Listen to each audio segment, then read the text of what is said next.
Well, hey there, and welcome to Wedding Planning Simplified. I'm Amy, and I'm here today with Jacqueline. Jacqueline, how are you? I'm so good. How's everybody doing? Yeah, Woot we're woot we're in the comments. we're good around here. We had a neighbor's tree come down this morning, but nothing fell on our house, so we're all happy. Excellent. Excellent. So, if you are out there joining us for the first time, I know we've had some new ads to the group. So, congratulations on your upcoming wedding. We are here to help you navigate the planning with hopefully a minimum of stress and overwhelm. And we've been tackling things since the beginning of 2022 in a little bit more organized fashion. So we did a series in January on venues and what to look for in different kinds of venues. So if you're at the point now where you've already booked your venue, you're probably chomping at the bit to get started on the rest of your vendor choices. And that's what we're here to talk to you about today. It's true. So we are going to be very efficient. We've made the promise off camera that we are not going to ramble or pontificate or go Good on at word, length. though. Oh, thank you. So, as always, if you have questions as we go, please feel free to plug them into the comments or even just say hi. So it's not like we're talking into nothingness. I know. So, Sometimes I feel like a high school Zoom teacher. it's true. And as always, as well, let us know. We're hoping that the tech is friendly and that you can hear and see, but let us know if anything is problematic that way. So if you have gotten to the point of choosing your date, selecting your venue, you're going to want to start moving into selecting the rest of your dream team for your wedding day. And that is kind of a science in and of itself. So there are some things that we're going to want to talk to you about today to make sure that we can help guide you down the right path when you're selecting your vendor team. So the first is priorities, and then we'll talk you through quickly the order of booking your vendors. And I've got pop-ups on my screen. There we go. Where to find good vendors. Jacqueline is the master of ninja online stalking, so she's going to touch base with that. Some red flags you might want to look out for as you're booking your vendor team.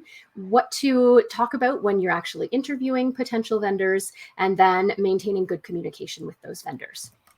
So right off the bat, I am notorious for going on and on and on about setting priorities because I just think it's such an important step to take with your future spouse. If you have already gotten to the point of booking your venue, I assume that you've probably had some discussions about what your day is going to look like and what things are important to you versus what things are important to your partner. But you'll want to make sure as you continue to book your vendor team that you are still touching base about those points regularly and that you're having open lines of communication and making sure that you're respectful of what your partner wants and that they're respectful of what you want. So we're talking about priorities regarding things like the vital elements of the day. What is it super important for you to include? Do you have to have a dance? Is food and beverage really, really important to you? Do you want to incorporate some games, maybe in lieu of a dance, or are you thinking games during cocktail hour? Are there any traditions that you and your partner want to highlight that are maybe family traditions or wedding traditions that you want to avoid, perhaps? Again, presumably, if you've already booked your venue, you probably have discussed the style of wedding, whether it's going to be a traditional style where you do ceremony, cocktail, dinner, dance, or if you're doing a cocktail style reception or a brunch or something completely non-traditional. And your venue, of course, will play into that. You'll want to also make really sure that you are on the same page about which vendors are important to you, because as you'll start to realize, you put that W word on anything and prices start to skyrocket. So you want to make sure that you are not in a position where photography and videography and officiant are really important to you, and flowers and decor and music and entertainment are really important to your partner. And then you get in this situation where you're spending all the money on all the people, and all of a sudden that budget is completely blown. So making sure that if you both agree that photography is really important, you're going to splash out on a really awesome photographer, and then maybe scale back in other areas, like maybe cut the cake entirely or eliminate the transportation from the budget. There are definitely ways that you can always massage things to get hopefully what the two of you want, and that will satisfy your priorities to make your wedding day amazing. You'll also want to have that conversation about where are we willing to compromise. So are you willing to let something go if there's something that in return you can really get the awesome version of, and then, is there any wiggle room in that budget and guest list? And you'll know if you have any other stakeholders, anyone else who is contributing to the budget or feels inclined to add to your guest list. You'll want to set some pretty solid parameters for them right off the bat. And you'll need to talk to your partner about whether your final number is your final number, or if you have $5,000 of wiggle room either side, or if your if your guest list could perhaps increase because maybe mom gets a hold of it and says, oh, you have to invite great Aunt Margaret. So make sure that you two are solid on your priorities first. And I would suggest that you actually separately make a list, your top 3 priorities, and then come together and discuss them. And hopefully you're so perfectly matched that list matches perfectly and you don't have to have any more discussions. But, presumably there's going to be a discussion that has to happen after that. Now, once you've got your priorities set, you'll want to start into booking your vendors. And especially in 2022 and 23, I don't think you can possibly do this too soon. There is a real competition for vendors in 22 because of all of the overflow from 20 and 21 weddings that were postponed. So you'll want to make sure you get on booking your vendors as soon as you can, as soon as you've got that date solidified and your venue chosen. So I always suggest that you break things into primary and secondary categories, your primary vendors being the ones that can only do one wedding on your day. Now, I've listed off planner, little plug, planner, very important.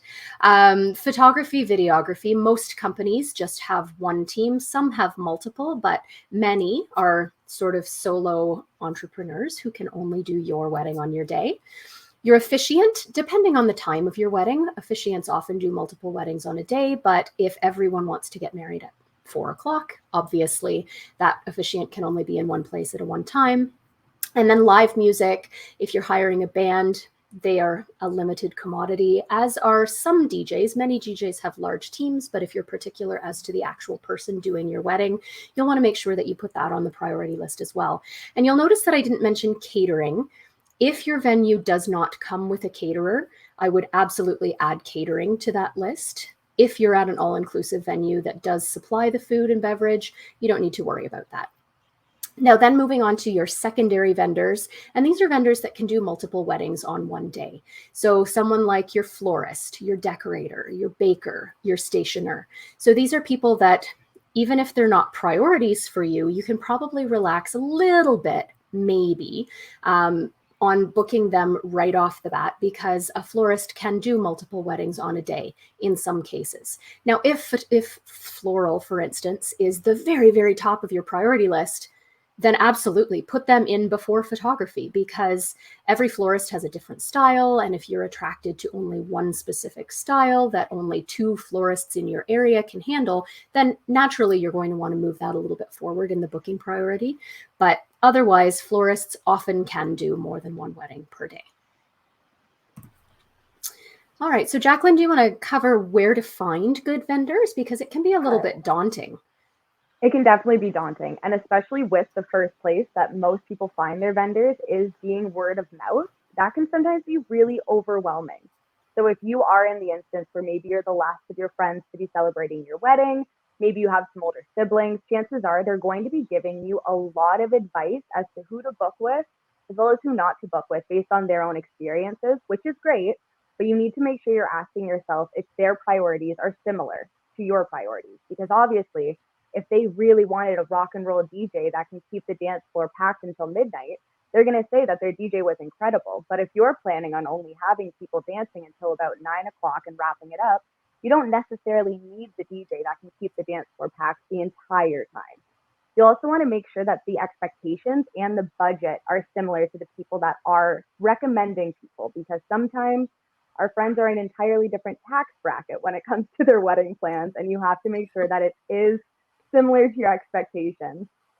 The other place where you can sometimes find great resources is using websites like the Wedding Wire or the Wedding Ring, or even some Facebook groups.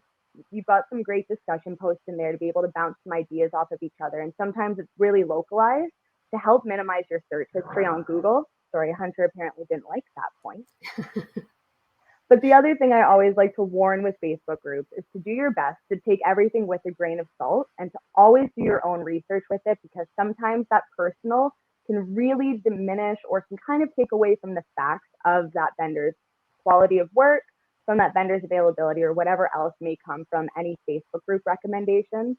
You could also, little plug here, hire a coordinator.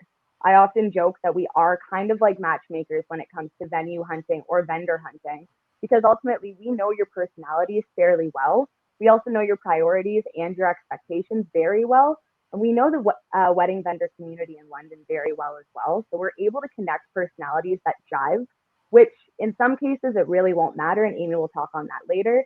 And in some cases, you really want to make sure that that one-on-one connection is there, especially with people like your planner or with your photographer, where you're going to be with them the entire time, which is where wedding shows are a fantastic place to find your wedding vendors, because you can speak to everybody one-on-one. The Wedding Ring just did one this past or 2 weekends ago at that Lamplighter, and it was amazing to get to talk to everybody. I know the Luxury Bridal Expo is coming up this weekend, and we're actually hosting a little Old East wedding market to give you an inside scoop of some more hidden vendors that you might not have thought of before. And as Amy mentioned, using your ninja creeping skills. Chances are you've scrolled on Instagram, you've seen everybody's tagged posts, so you know which vendors appeal to you. So you also want to make sure that their communication style, their language, their tone, their vision, that can all be seen through social media. So you're really able to get a glimpse into each vendor's personality through what is online. So it's totally normal if you find that your wedding searching is starting on Instagram versus starting on a wedding website. Definitely becoming more common as our generation loves the social media pages. But one thing to keep in mind is it's kind of a new way to be doing business by promoting everything on social media, by making everything available on Instagram and Facebook and Pinterest. So be wary that it doesn't necessarily mean that if the vendor has a really low online presence, that they're do poor quality work. It could just mean that they're not quite there to have their social media pages up to the expectations that us little Gen Zers are used to. So as always, don't take it too hard if a website is under construction for months and months on end. Sometimes we're just not as savvy as you guys are. Well, and if it were up to me, I think we know that my social media would get updated maybe once a week if we're lucky. So Jacqueline is my social media superstar, and she keeps everything flowing every day. But not everybody is as lucky as I am to have a Jacqueline. So, and it doesn't mean even if a company looks like they've got a Jacqueline, it doesn't always mean their online presence means incredible wedding service. So you can't only take Instagram followers to heart when it comes to the quality of the vendor. absolutely.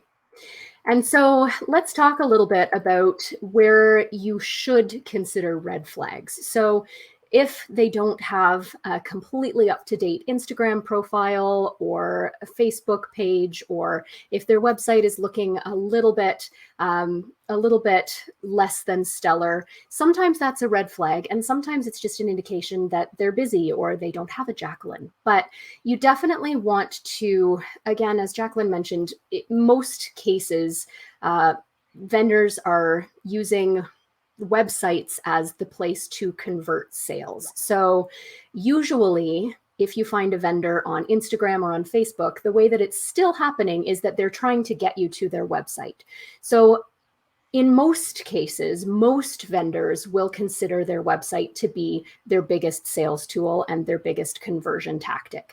So if the website really is lacking, if there's only one wedding posted, if it looks like they haven't done a huge breadth of weddings, that might be something that you want to tuck into the back of your mind to ask in a consult. Again, it doesn't mean that they're a bad vendor. Maybe they're just getting started. Everyone has to get started somewhere. Maybe they haven't had time to update their 2021 weddings. Maybe they're slammed with 2022 and they just haven't had the time.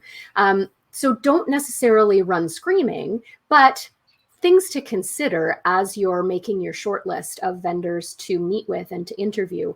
If that website is lacking scope, that might be something that you want to ask in person to see more of an extended portfolio if it hasn't been posted on the website. And if in person, let's say you're talking with a photographer and they can't show you more than one wedding, then again, it's probably that they're new, or maybe it's, maybe it's that multiple weddings haven't turned out well enough to show you. So you have to kind of use your spidey senses there a little bit. I've mentioned a couple times going with your gut and really trusting that gut feeling. So red flags consistently that pop up, even in the pre-booking process, are going to be things that are probably not going to go away. So things like slow communication. If it takes weeks to respond to an inquiry form, or if it takes a month to get you an initial quotation, that communication process probably isn't going to speed up throughout your planning. And if that's something that you can't deal with, that's probably something you'll want to be aware of before booking that vendor. Lack of attention to detail is another thing to watch out for. If you send a vendor a list of 5 questions and they only answer 3 of them, perhaps that's indicative that they're swamped and they're doing their best, or perhaps it's an indication that they don't necessarily have that attention to detail that you want them to have, because they're going to be managing or photographing or capturing or serving your best day to this point. So you want the best team possible. If someone has bad reviews, this is definitely something that we advise you to check out. Reviews online are usually people's place to be honest. So definitely check out those reviews. And if someone has bad reviews, know that it's probably something you want to look into further, because it's pretty easy actually to remove bad reviews if you think about it. So if there are bad reviews that are maintained, that are still out there and able to be found, chances are there were more that may be gone. It also usually, for most of us, takes a lot for us to actually get online and write a bad review. So you know that if someone has taken the time to do that, it's probably coming from somewhere real. So just be very conscious of that. But with that in mind, there are also vendors out there who, I know Jacqueline and I were recently talking about an officiant that we've had multiple bad experiences with, and this officiant has no bad reviews. So know that reviews aren't the be all and end all, but they're definitely a pretty solid place to start. And as Jacqueline was mentioning before, those Facebook groups are often a really great place to ask if someone has had an experience with a vendor. If you're getting any kind of tingly spidey sense, you might want to check it out and ask either in those groups, or ask your other vendors, or ask your venue team. Often venue teams are a really great source of referrals. So they'll be able to tell you who they like working with and who to maybe stay away from. Now, let's say a vendor has gotten past your initial ninja searching. They seem to be a perfect fit for you. We would definitely recommend, with 99% of your vendors, that you actually sit down and do a face-to-face meeting, or a face-to-Zoom meeting, or whatever it is that looks like in this day and age. Do your research first. Come prepared with a list of questions. If you need suggested questions, we have pages and pages and pages and pages of them that we're happy to share. But make sure that you know exactly how they've structured their business. You can get that information from their website, from their Instagram, from any previous communication. Highlight any questions that might have brought up for you. One of the questions that you're always going to want to ask is, what happens if you are ill or for some reason unable to attend my wedding day? What happens if you are a sole proprietor of your business? What do you do if suddenly you are ill or injured, or your kid is sick, or something like that? We would also recommend always that you read contracts, and most of them are meant to be pretty straightforward and not misleading. But if you see things that set up other red flags, like holding you to minimums, particularly in this day and age when numbers have been fluctuating. I would advise you not to sign anything with minimums unless you're very, very confident that you're going to be able to meet those minimums. You'll also want to recognize that most vendors will ask for a deposit or a retainer or a booking fee. In 99% of cases, that is non-refundable, because that's not just saving your date, that's covering the vendor's overhead and their time in administration and them reserving staff for your date. Sometimes they're purchasing items for your date. So know that those deposits are not going to be refundable, and be cautious before committing to anybody. Make sure you've done your homework. So that face-to-face is really important, because especially with someone like your planner, your photographer, your videographer, your officiant, you're going to have a lot of FaceTime with them on your wedding day. And if you're uncomfortable with them from the get-go, chances are it's probably not going to get better, especially when you're in that heightened emotional state of your wedding day. Your officiant is responsible for the ceremony, which really is the reason for the whole day. So if you get a weird vibe, or if you think they don't really get you, if you feel uncomfortable with your planner or with your photographer, it's going to show in your photos. And if you're uncomfortable with your planner, it's going to be an irritating process, not to mention the day of. So trust your gut. Make sure that you have a really good feeling about interacting with that vendor. Realistically, you're probably not going to see your cake baker on the day. You might not see your florist except when they deliver your bouquet. So some of these vendors you don't have to be BFFs with, but you do need to be aware that some of them will be with you for the majority of your day, and we want you to feel really comfortable with them. All right, so communication is something post signing of contract that you'll want to think about as well. I think I probably speak for most wedding vendors when I say that we want to be kept in the loop. So if there are changes, just be aware that we would love to know about them. And something that is a real struggle for a lot of people is how to keep all of that information organized. Am I saying something funny? Am I? Yeah, organization, super, super important. So create a folder or a binder or a Google Drive and keep everything there. That way it's easy to refer to things if you have questions. Sometimes you can answer your own questions instead of asking your vendors, but do reach out with any uncertainties or any questions that you might have. But make sure you're asking your vendors how they prefer to communicate. I know that texting can be a pretty easy, quick thing to do, but it's impossible to archive, and it's usually not a preferred way of making important decisions. So if you're running 5 minutes late for a meeting, sure, give us a text. But if you have a pretty important question that we're going to need to keep in our files, chances are pretty good that you're going to want to put that into an email that can be archived and searched when someone needs that information again.